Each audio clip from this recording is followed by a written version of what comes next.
Science आपण education department आपण आहोत. मॅथ्ससुद्धा त्याच्यामध्ये आहे. गणिती शिबिरं अनेक घेतली जातात, कॅम्प होतात, सायन्सचे कॅम्प होतात.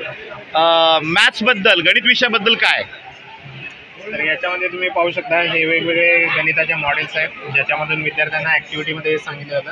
आता हे जर तुम्ही पाहिला तर हे A+B ब्रॅकेट स्क्वेअर म्हणजे कंसाचा वर्ग असलेलं एक मॉडेल आहे. याच्यामध्ये तुम्ही पाहू शकता हा A वर्ग आहे, हा B वर्ग आहे आणि इथं AB असलेले दोन आयत आहेत. तर याच्यावरून आपण सांगू शकतो की A+B ब्रॅकेट स्क्वेअर म्हणजे A² + B² + 2AB त्याचं एक्सपान्शन होतं.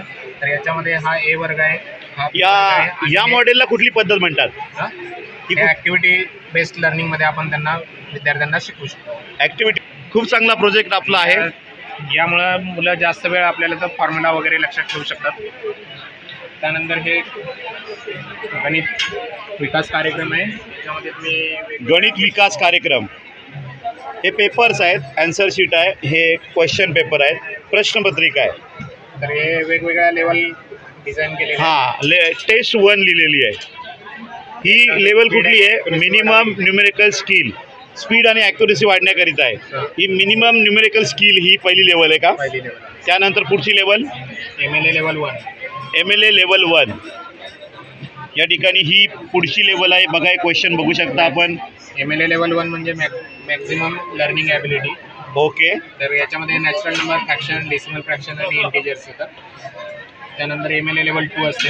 MLA लेवल 2 क्वेश्चन असतात, हायर क्वेश्चन, आणि डिफिकल्ट थोडं. आणि हे MLA लेवल 3 आहे. 3 आहे. याच्यामध्ये 8, 9, 10चे क्वेश्चन तुम्हाला याच्यामध्ये पाहायला मिळतील. 8 स्टँडर्ड, 9 स्टँडर्ड, 10 स्टँडर्डचे क्वेश्चन आहेत.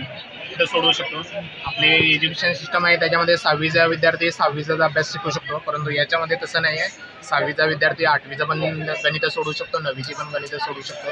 त्यानुसार त्याला प्रॅक्टिस केल्यानंतर ते जमत जातं. यासाठी वेगवेगळे मॅथ्स कॅम्प किंवा इथं अशा तुम्ही त्याचबरोबर विशेष ट्रिकसुद्धा ते विद्यार्थ्यांना शिकवल्या जातात.